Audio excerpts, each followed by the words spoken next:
¿Qué tal, mis amados? Luis Eduardo López, siervo de Jesucristo. Un saludo muy afectuoso. Continuamos con el establecimiento del reino de nuestro Señor Jesucristo. Venga tu reino y que se haga tu voluntad. ¿Cuánto anhelamos? ¿Cuánto anhelo particularmente que en mi hogar, en mi vida, se haga la voluntad de Dios, así como se hace en el cielo, donde no hay discordias, pleitos, enemistades, resentimientos, falta de perdón, rencores, que produce amargura, tristeza, melancolía, depresión?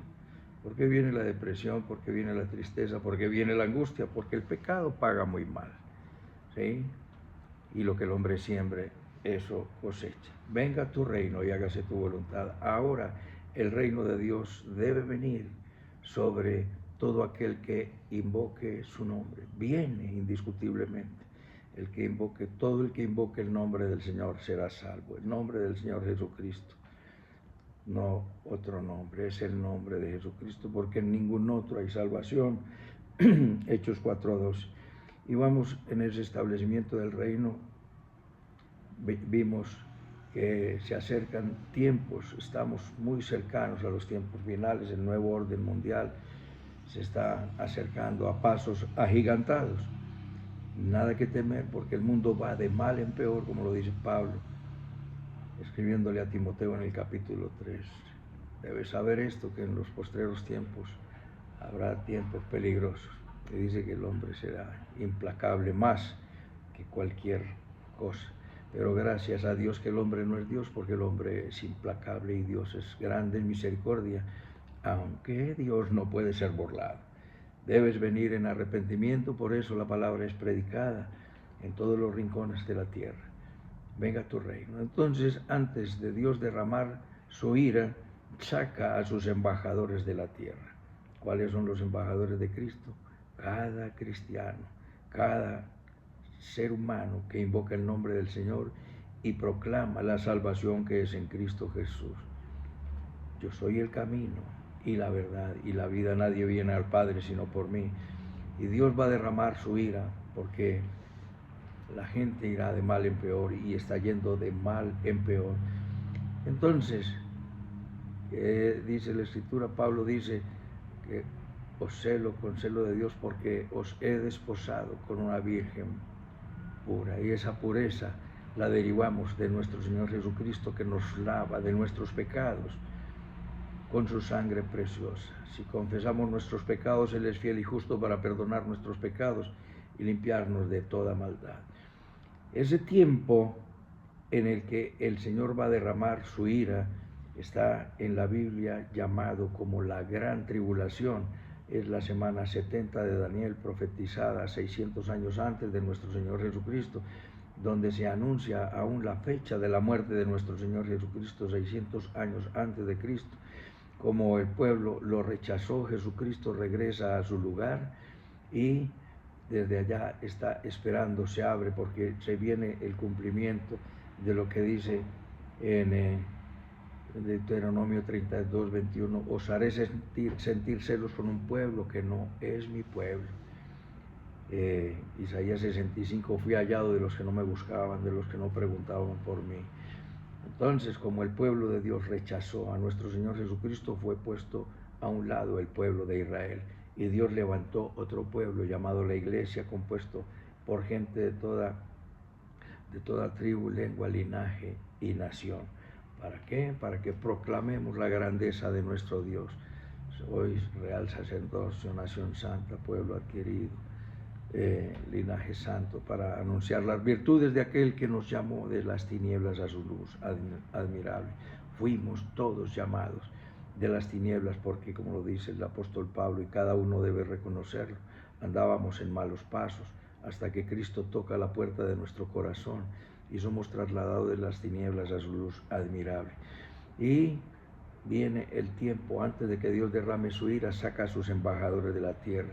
Vosotros sois embajadores de Cristo, porque rogamos, reconciliaos con Dios.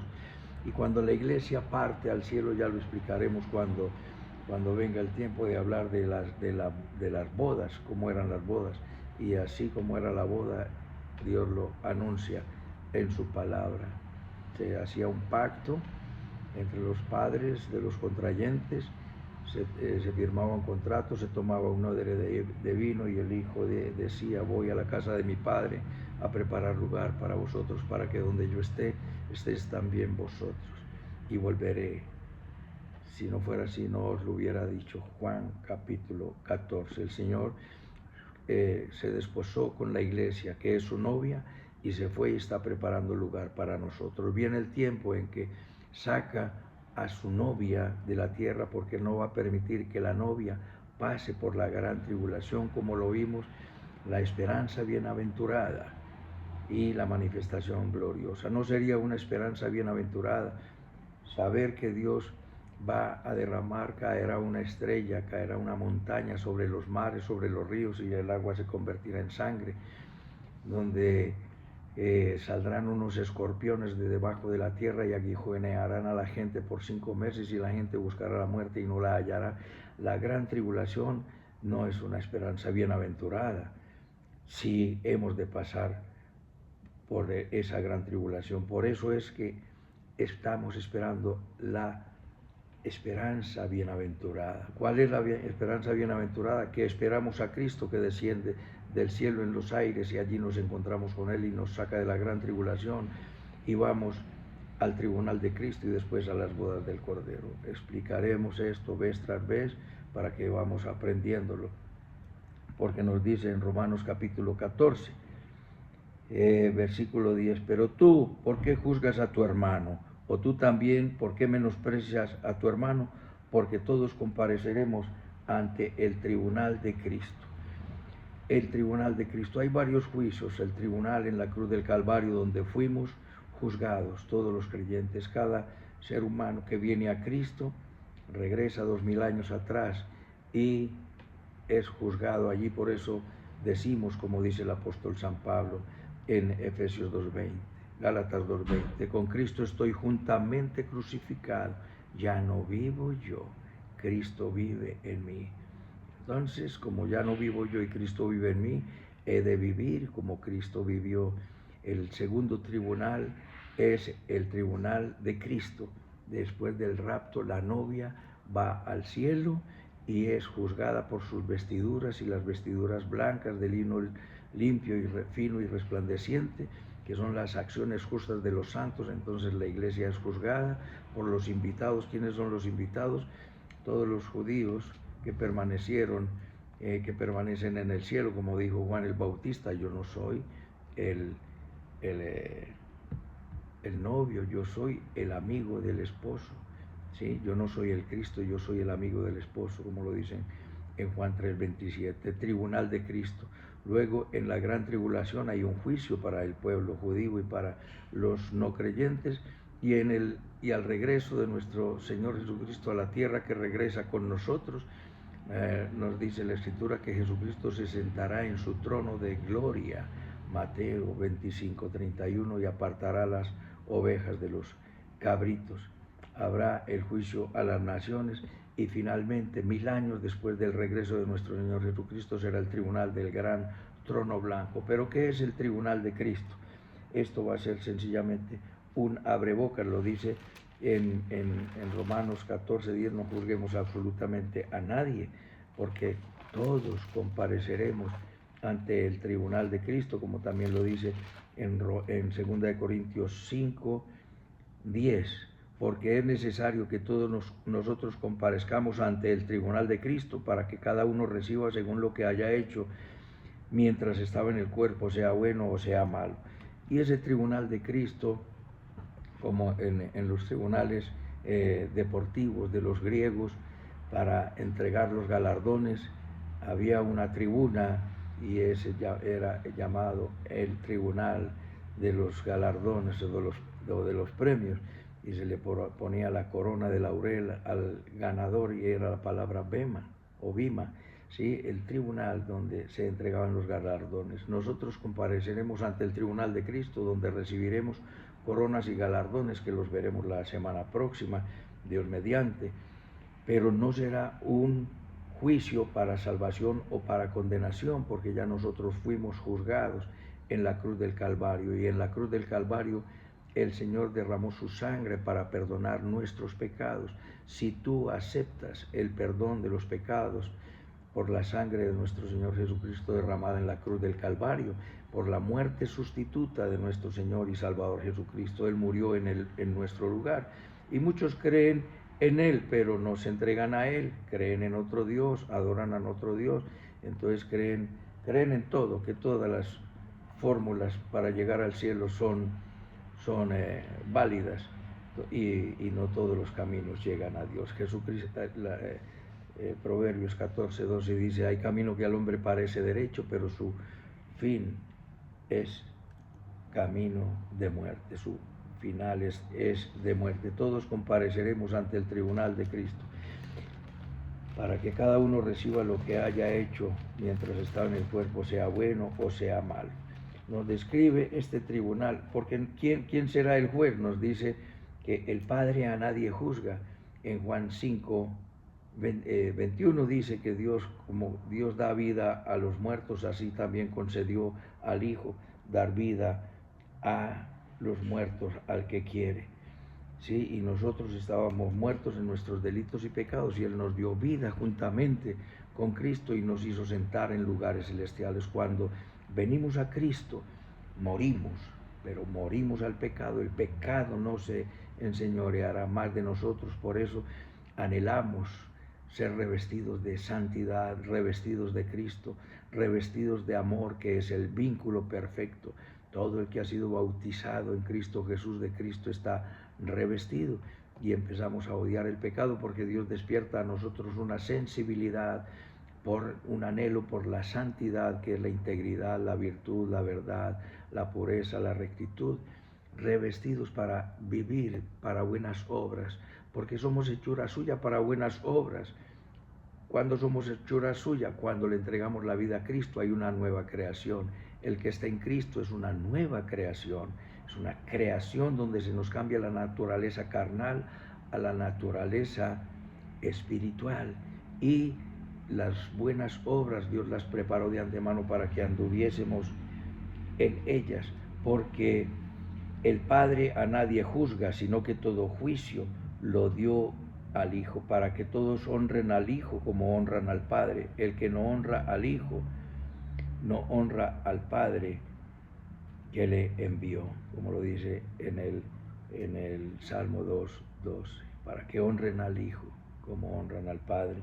Entonces el tribunal, en ese tribunal será un tribunal donde serás juzgado por lo que hiciste a partir del momento en que le entregaste tu vida a Jesucristo y cambió tu naturaleza carnal en una naturaleza espiritual. Y no podemos andar en la carne y en el espíritu. Y Pablo lo ruega a los Corintios, y lo ruega por todas partes, a los Efesios, y lo ruega en Romanos 12: os ruego por las misericordias de Dios que presentéis vuestros cuerpos en sacrificio vivo, santo y agradable a Dios.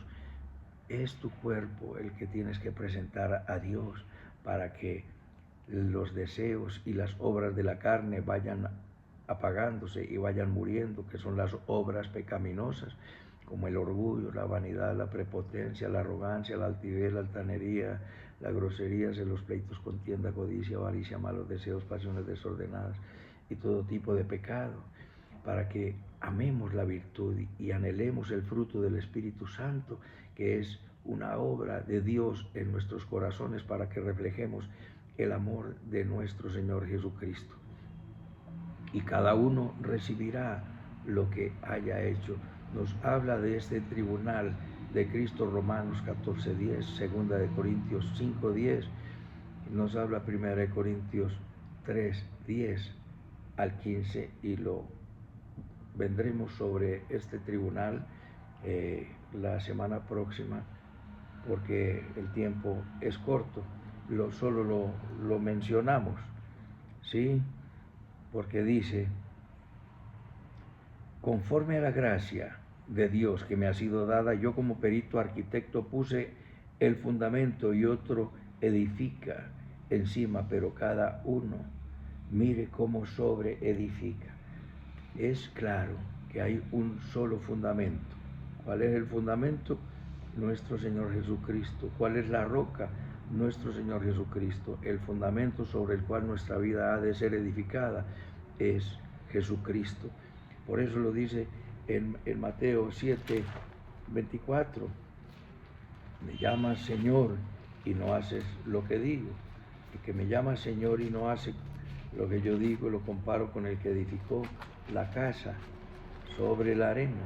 Vino el vendaval y la casa quedó derribada. Cualquiera que oye mis palabras y las hace, lo compararé a un hombre prudente que edificó su casa sobre la roca. Descendió lluvia y vinieron ríos y soplaron vientos y golpearon contra aquella casa y no cayó porque estaba fundada sobre la roca. Pero cualquiera que oye estas palabras y no las hace, le compararé a un hombre insensato que edificó su casa sobre la arena, y descendió lluvia y vinieron ríos y soplaron vientos y dieron con ímpetu contra aquella casa y cayó, y fue grande su ruina. Cuando terminó Jesús estas palabras, la gente se admiraba de su doctrina, porque les enseñaba como quien tiene autoridad y no como los escribas y fariseos.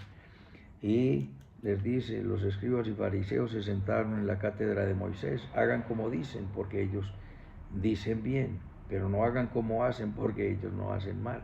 Es decir, no eran coherentes como mucha gente hoy en día que aún predica el Evangelio y predican a Cristo como si Cristo no existiera y como si fuera una tarea aprendida. El mensaje va por un lado y el mensajero por otro, pero con Cristo el mensaje y el mensajero tienen que ir y formar una misma cosa. Sed embajadores de Cristo, como lo dice en Efesios. Vivid como es digno de la vocación con la que fuisteis llamados, con toda humildad, con toda mansedumbre, nos lo dice Efesios capítulo 4. Yo pues, preso en el Señor, os ruego que andéis como es digno de la vocación con que fuisteis llamados. El Señor nos llamó para que tengamos una vocación, y una vocación es una pasión que hay en nuestro corazón, como el que tiene la vocación de ser piloto, de ser aviador, de ser agricultor, de ser médico, abogado, ingeniero. Es una vocación y ha de vivir. Nosotros hemos sido llamados para una vocación, que es ser imitadores de Cristo, hasta que todos lleguemos a la unidad de la fe y del conocimiento de Dios, a un varón perfecto, a la medida de la estatura de la plenitud de Cristo, para que imitemos a Cristo. Sed imitadores de mí como yo de Cristo, con toda humildad, mansedumbre, soportándoos con paciencia unos a otros, en amor, solícitos en guardar la unidad del Espíritu, en el vínculo de la paz. No es en el vínculo del rencor, de la discordia. El Señor nos reconcilió consigo mismo en Cristo y nos encargó a nosotros la palabra de la reconciliación. No hay lugar a rencor, a odio, a resentimiento, porque esto producirá depresión, tristeza, tormento y la melancolía. Vas donde un psicólogo porque tienes depresión, revisa si has perdonado o no, porque aún los psicólogos, los psiquiatras y los médicos han entendido que el rencor, el odio producen amargura, producen depresión y enferman el alma. Entonces perdona y empezarán las sanidades de tus emociones, de tu alma y de tu mente. Vivamos como es digno del llamamiento del Señor, en una vocación, porque recuerda que somos hechura suya para buenas obras. Él las preparó de antemano para que anduviésemos en ella. Entonces, el fundamento es Cristo, la roca no es Pedro. La roca es nuestro Señor Jesucristo, porque ellos atravesaron el mar y bebieron de la roca espiritual que los seguía, y la roca era Cristo. El fundamento es Cristo. Entrégate a Él y veremos que compareceremos ante Cristo y serás juzgado por lo que hayas hecho con tu salvación, cuando le dijiste: Cristo, te entrego mi vida. Y tendrás paz y tendrás abundancia. Tendrás la paz de Dios que sobrepasa todo entendimiento. Ponte en las manos de Dios, inclina tu rostro y dile conmigo: bendito Padre Celestial, te pido perdón por todos mis pecados. Confieso que Jesucristo es mi Señor, mi Dios y mi Salvador. Te entrego mi vida. Haz de mí un vaso útil en tus manos y enséñame a vivir para la gloria de Dios. En Cristo Jesús. Amén y amén. Un abrazo, mis amados, y hasta otra oportunidad.